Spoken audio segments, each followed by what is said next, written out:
right, folks, we're going to open up the questioning for Coach Day with Bill Rabinowitz. It's a Columbus Dispatch. Bill? Welcome back to the facility, first of all. I'm sure you're happy. What's it like preparing this week for the Michigan game when we don't know if there's going to be a game? I mean, it's the uncertainty, and the game's supposed to be 4 days away. What has that dynamic brought?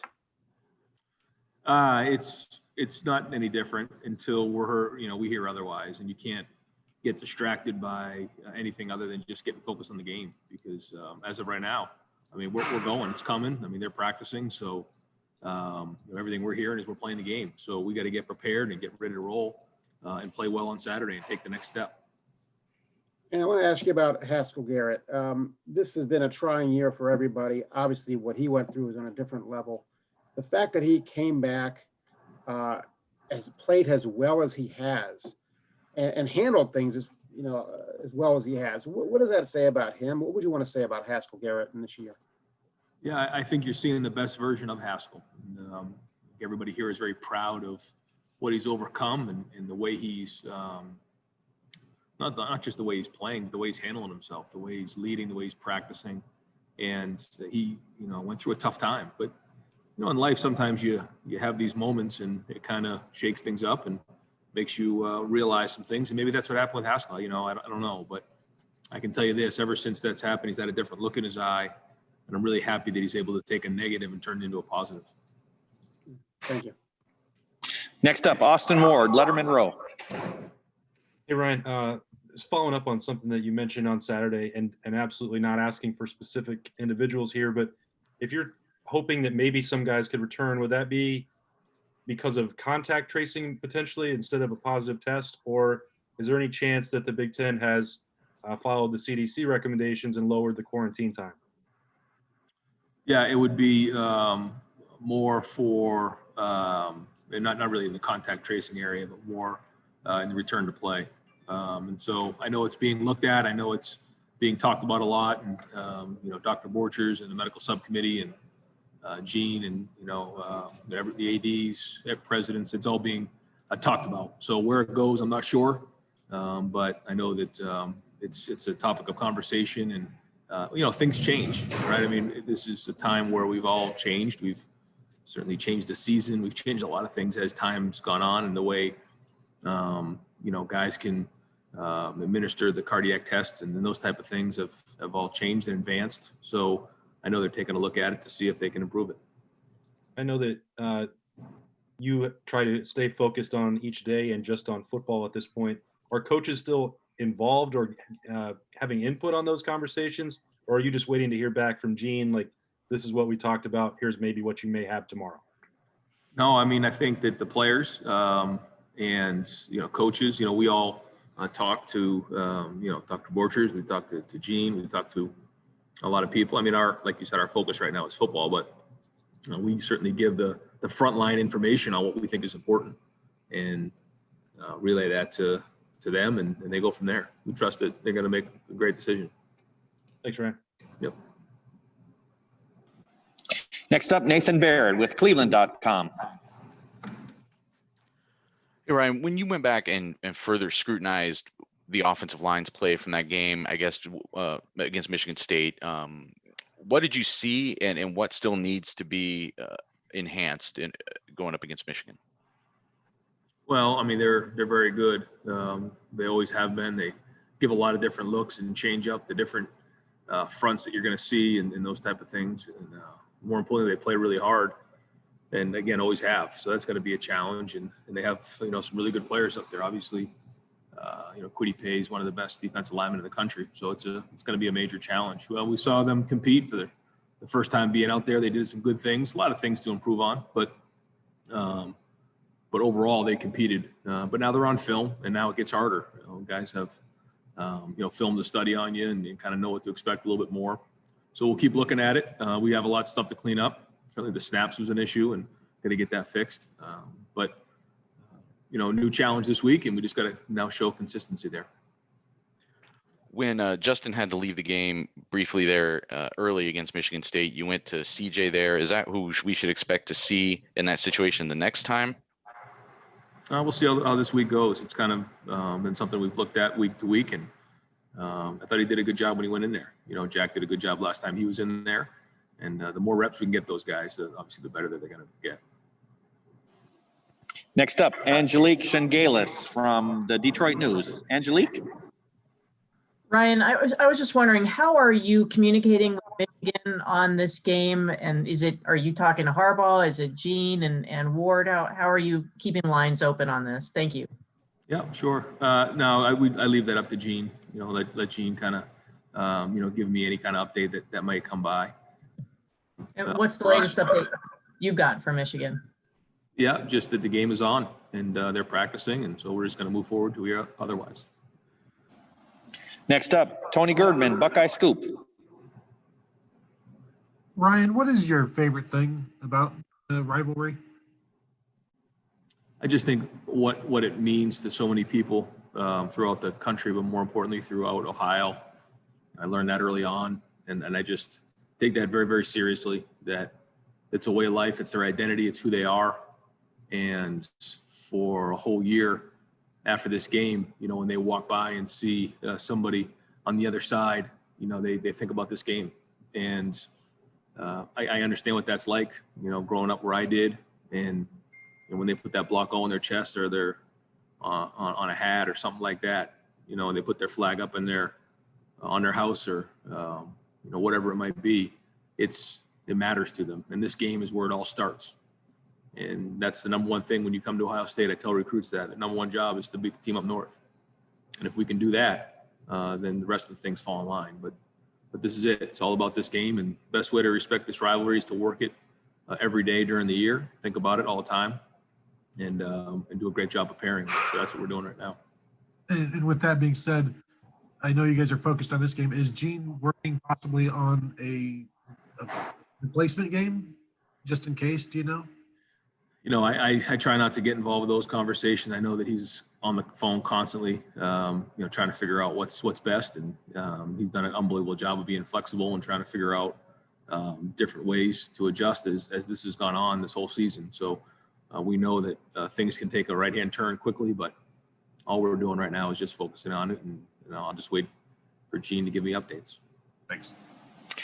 All right, folks, I'm not going to be able to keep Ryan the entire 30 minutes this time. We're going to cut it a little bit short, but we're still going to go ahead with some questions. If we could limit it to one question per individual, that would be great. Next up, Mitch Stacy with the Associated Press. Hey, Ryan, if you lose this game on Saturday, should you still be able to play for a Big Ten championship? Yeah. I mean, we don't think that way. We think of it more like March Madness right now. You win, you move on. You win, you move on, and that's really what we're focused on. But I guess by the law or by the rules, yeah, if we win, if whatever happens, if we have an opportunity to play in a championship game, we want to do that. So yeah, I mean, whatever the rules are, the rules are. Okay. Next up, Adam Rittenberg, ESPN.com. Adam? Yeah, Ryan, I just wanted to kind of know where you feel like your team's improved the most, even though this season's been so choppy, with stopping and starting with games, only having a handful of games. Yeah, it's a good question. I don't really know the answer to that, other than we've played 5 games, and so we wouldn't even be halfway through the season. We'd probably be in the middle, I guess, October or somewhere in there. So it's bizarre that way. We just haven't played a lot of football. So what have we most improved on? I just think it's overcoming all the adversity and the emotional roller coasters and the leadership and the character and resilience that has gone on this season, because a lot of people have gone through it. But just to see the way that the teams responded to it has been tremendous. And I think the maturity is really where we've seen it. On the field, I don't know yet. I mean, we're still growing. We're still trying to figure out what kind of team we have here. And I still don't think we played our best game yet. I mean, we missed 5 starters last week. So it's just been one of those years where things have, I guess, no, not one of those years. It's been a strange year. And we're just going to try to figure out who's available this week, figure out, what the game plan is going to be, and just try to keep growing and get better, and then try to continue to build depth. Next up, Doug Lesmerises, Cleveland.com. Ryan, there's so much going on. I know could ask a million questions. I just want to ask a specific guy. Luke Farrell is an Ohio kid. I know you guys have said, it seems like you just have felt good about the tight end room all year. Only has 3 catches this year, but I don't know. It just seems like he's a guy who kind of does his job each week. What have you seen from Luke in his career in this year? I've seen excellent play this year. I think he's played really, really well.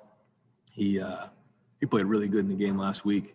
He was open on a route where protection broke down. We didn't quite get it to him. He's wide open for a touchdown in the corner. Nobody's on him.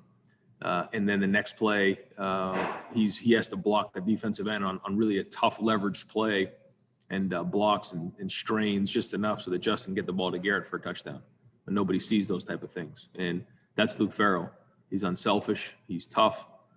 He's playing really good football. And I think you're going to see he's going to get his catches. He's going to start getting his touches. He deserves that opportunity.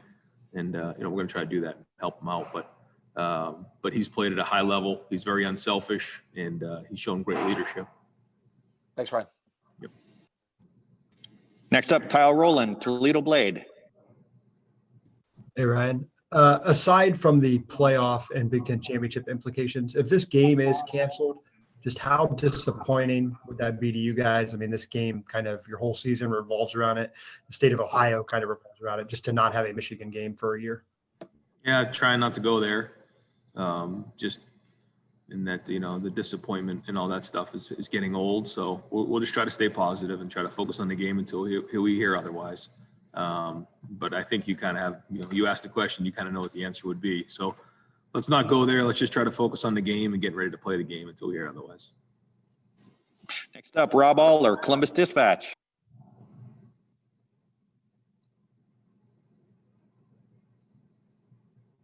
Is he on mute? I can't quite hear him. Rob, you there? All right, try to get going there, or get that corrected. Rob, we'll go to Heather Dinich, ESPN.com. Heather? Hey, Ryan, how do you feel specifically about the Big Ten's rule that you have to play 6 games to qualify for the championship? Well, I think it's one of those things that was put into place early on, and decisions are made based on the information you have at the time, and then things change, as we know. Our season that was on, and then it got changed to a conference only. Then it got changed to no season, and then we got changed to a season. So, there's been a lot of changes, and I just think, we have to take a hard look periodically at all this stuff. And I think that this is one of those situations. And, if we don't quite get the games we need to get into the championship game, then I think that needs to be looked at hard, just like anybody else in the conference. But there's no easy solution in times like this. So, I know those guys are going to come together and take a hard look at it and make sure that it was the right decision. Next up, Dennis Dodd, CBS Sports Online. Dennis? Yeah, Ryan, it occurred to me in recruiting next week that I don't know if you've thought of this. You can't bring players on campus, obviously, but some of these conferences like the SEC and Big 12 that allow fans can have prospects, I guess, come to games, even if it's unofficially. Is that any kind of disadvantage? I think it's a big time disadvantage. Yeah. Yeah. We have recruits even last weekend who went and visited other schools and were in the stands watching games, and we can't do that. So, yeah, that's certainly a disadvantage. What's this been like? Well, go ahead. Go ahead. Next up, Dave Biddle, 24/7 Sports. Thanks, Dennis. Right. Hi, Ryan. I hope you're feeling well. DeJuan Jones seemed to play really well. Is he going to be a tough guy to kind of keep off the field moving forward? And just a quick follow-up. You've touched on this a little bit. Do you feel like there's a chance your numbers on the O-line could be a little better this weekend? Yeah, thanks, Dave. I think DeJuan, if he continues to play the way he's playing, he deserves to play. That was a good start. Now he's got to show consistency and have a good week of practice, but played well, and now we'll kind of see where he goes. He's got to be able to play consistently. He flashes. Consistency is critical. And, in the O-line, we'll see. We'll just see as the week goes on. But we're hoping to, as time goes on here, start to, piece back together that O-line. Thanks, Ryan. Next up, Rob Aller, Columbus Dispatch.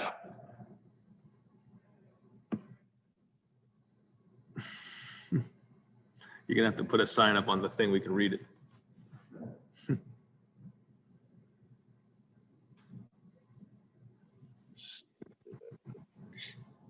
You want to text the message to us, Rob? Next up, Dom Tabari, WBNS TV. Dom?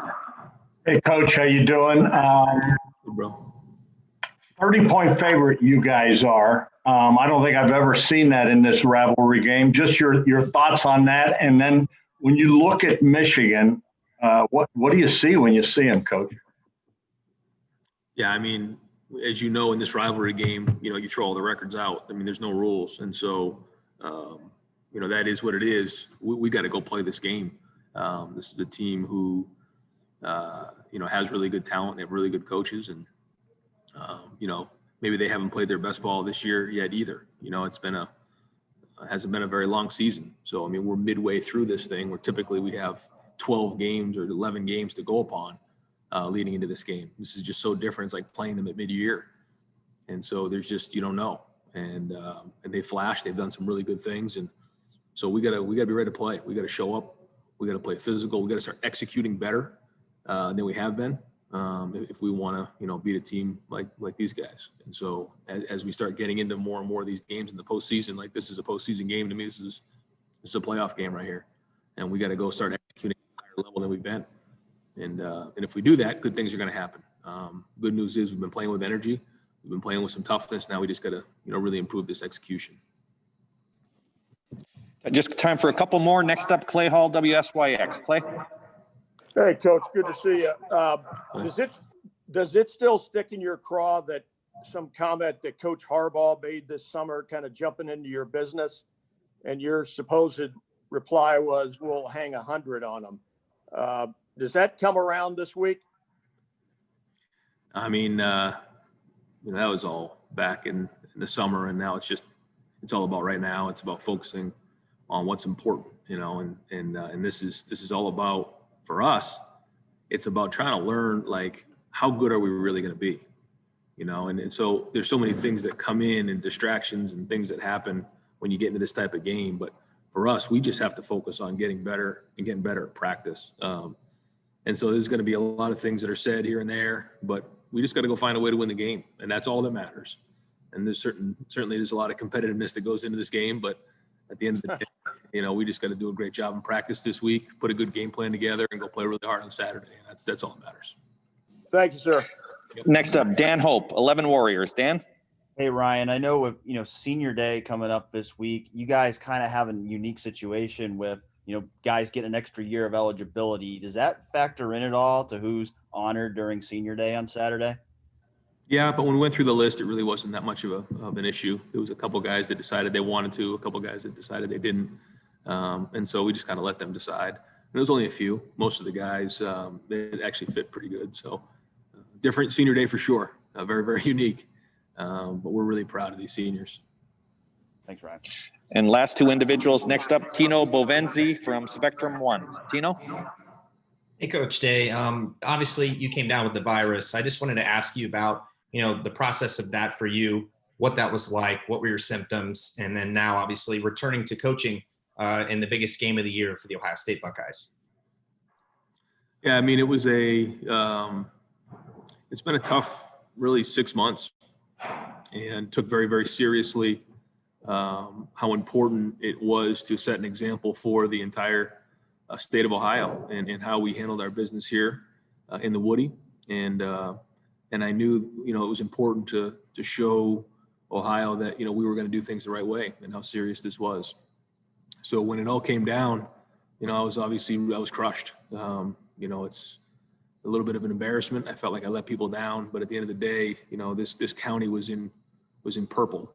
Franklin County was one of the highest rates in the entire country. And so after a couple of days of feeling sorry for myself, I kind of dug myself out and said, okay, we got to move on here. Didn't feel a ton of symptoms, but that's, different people felt it different ways. A lot of time to reflect and think about, people that have been affected during this time. And so we're just going to do everything we can again to just create a great example for how to handle it, which I think as a program, we've done an unbelievable job with everything that's gone on here, the amount of people that we have in the building and how serious we've taken this. So we'll continue to do that and communicate and how important it is for our community. And last questions come from Bill Landis with The Athletic. Bill? looking at your run game, the last two games seemed like the Michigan State game was a lot of downhill stuff, and the Indiana game you were hitting them pretty good with some more outside stuff. I'm just wondering how you feel about the variety you guys have there in the run game, how you think it's been building. I know you've only played 5 games, and whether the fact that you've had to work in some new offensive linemen might complicate that momentum at all. Yeah, we have different ways to attack week in and week out, and we try to make sure we have ways to go inside, outside, and have enough of change up so that we can keep them on their heels. And then you like to kind of keep calling the ones that work, and based on who you're playing, sometimes you favor one thing more than another. But I think the O-line and the running backs, the tight ends have gotten to a good rhythm of how we're trying to attack teams. And so we'll just keep trying to diversify the run game the best we can and keep it going, because I think the last couple of weeks we're building some momentum there. Thanks. Coach, thank you so much for your time, and we'll see you on Thursday. Have a great week until then. Thanks, guys.